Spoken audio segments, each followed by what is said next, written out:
wisdom, prudentia, justice, justitia, temperance, temperantia, courage. fortitudo. Applying ancient philosophy to modern life, this is the Sunday Stoic.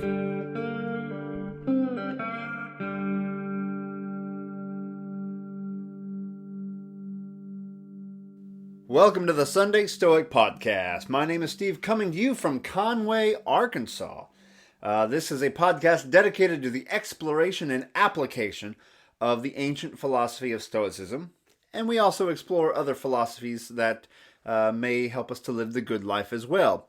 It just so happens that around 2,000 or so years ago, a lot of people were thinking about how to live well, what it meant to live well in this life. And a lot of them came to similar conclusions. Some of them had some differences. We just so happen at this podcast to follow the philosophy of Stoicism, but we know that we can gain enlightenment from other philosophies and schools of thought as well. This is the last episode of the Epictetus Enchiridion discussion. So Epictetus was a Stoic philosopher. He was a former slave, and he taught in Greece, and one of his students jotted down some notes, made the Discourses of Epictetus. This student also distilled some of the thoughts of Epictetus and put them into the handbook, or Enchiridion. And the Enchiridion is a nice pocket-sized way to carry around Stoic ideas with you, or if you want to be like James Stockdale, you can memorize chunks of it, so you always have it at hand, always have it handy. It's a book that distills this philosophy down. Now, if you like this Enchiridion, I suggest you read next the Discourses. The Discourses are fleshed out ideas from Epictetus, so something that you might want to look into. So on these last two readings, they're not exactly tied together very well, but I didn't want to do an episode for each one. The last reading is to remind us what we're doing here. Why are we studying philosophy? We can approach it the wrong way. Even if we are making some kind of progress in ethics and things, we might end up not progressing as far as we could if we practice philosophy the wrong way and we start thinking about things the wrong way. We need to watch out.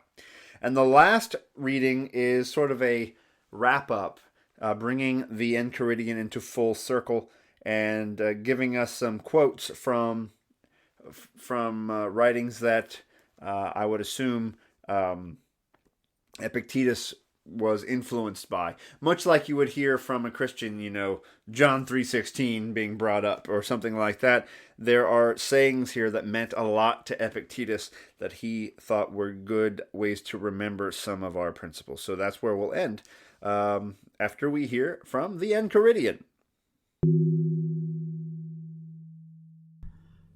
Chapter 52. The first and most necessary department of philosophy deals with the application of principles, for instance, not to lie. The second deals with demonstrations, for instance, how comes it that one ought not to lie? The third is concerned with establishing and analyzing these processes, for instance, how comes it that this is a demonstration? What is demonstration? What is consequence? What is contradiction? What is true? What is false? It follows then that the third department is necessary because of the second, and the second because of the first. The first is the most necessary part, and that in which we must rest. But we reverse the order. We occupy ourselves with the third, and make that our whole concern, and the first we simply neglect. Wherefore we lie, but are ready enough with the demonstration that lying is wrong. Chapter 53. On every occasion we must have these thoughts at hand. Lead me, O Zeus, and lead me, Destiny. Whither ordained is by your decree, I'll follow doubting not, or if with will, recreant I falter, I shall follow still. Who rightly with necessity complies, in things divine we count him skilled and wise. Well, Crito, if this be the gods' will, so be it. Anytus and Meletus have the power to put me to death, but not to harm me.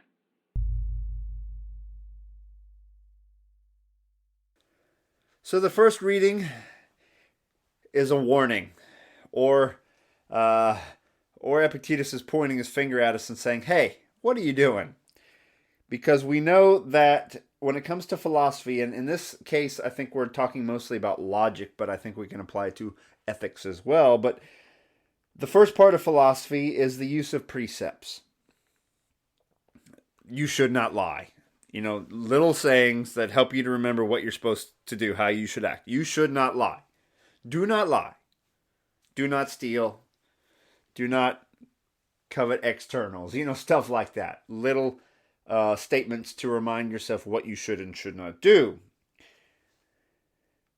Then the second part of philosophy builds on that. He calls it demonstrations for it's when you discuss how is it that we can prove that we should not lie? Why do we know that it's bad?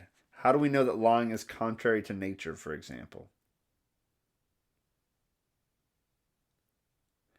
And then lastly, we go even further into what is truth, what is falsehood, things of that nature. So we're expanding beyond a demonstration to even greater questions. Okay, we know that it's true that we should not lie, but what is truth?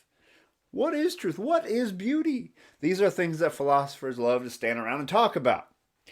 But he warns us that we fail because we tend to put the weight on those last topics.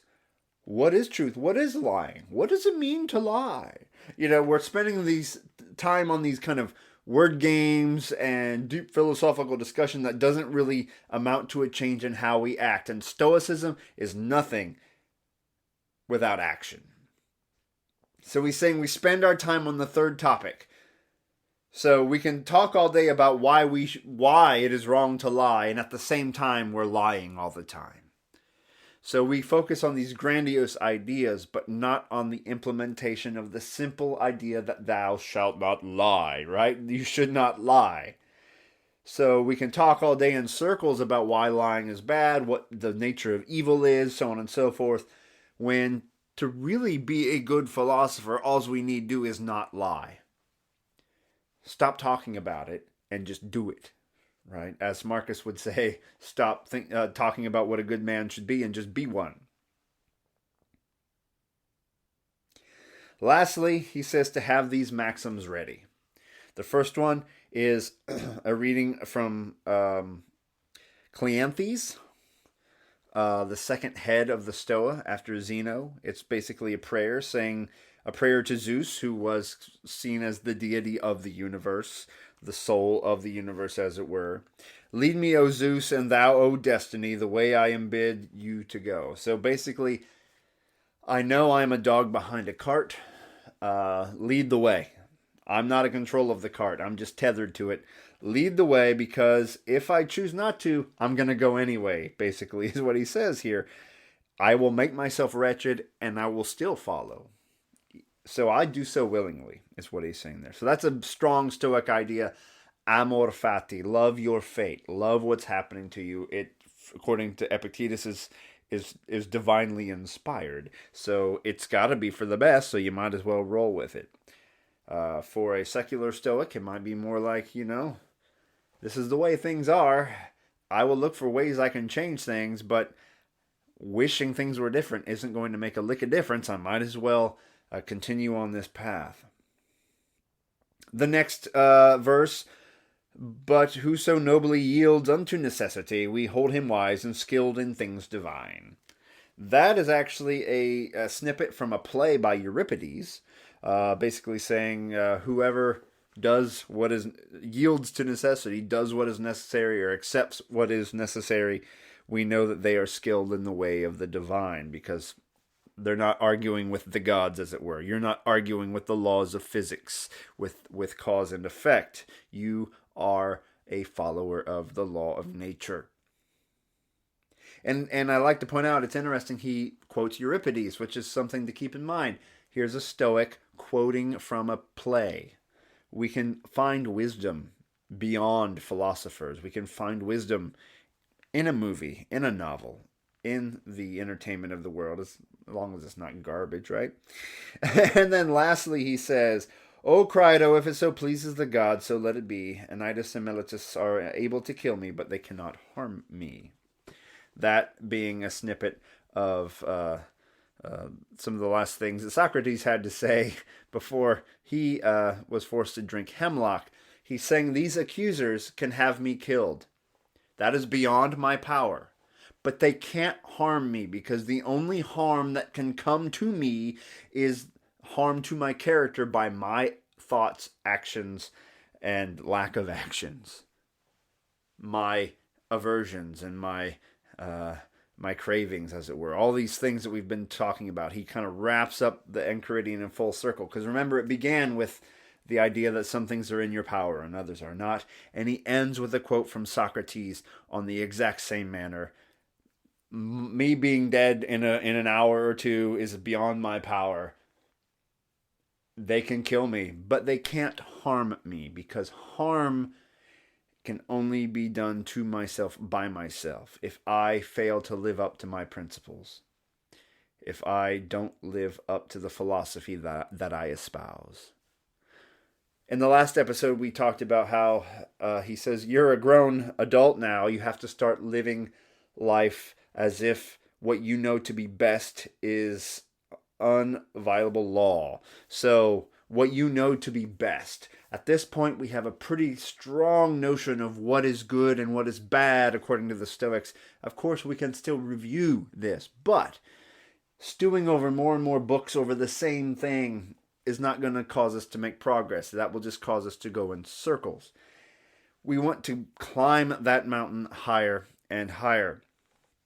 And he says, do what you know to be best and do not violate that. So he's also suggesting we don't need to memorize everything about the Stoics. We have a inner knowledge now, an inner idea of what the Stoics think of as good, bad, what the wise thing to do should be, etc.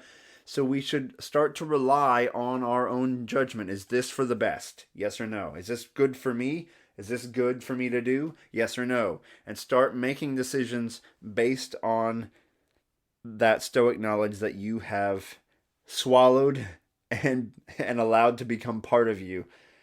It's start to put your own conscience to the test. Don't rely on a quote from a dead man.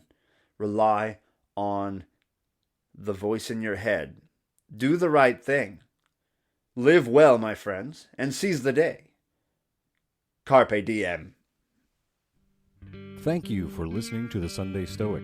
Become a member of the Sunday Stoic team. Earn rewards by becoming a patron at www.patreon.com/SundayStoic. Contact the show by emailing sundaystoic@gmail.com. And as Steve always says, carpe diem.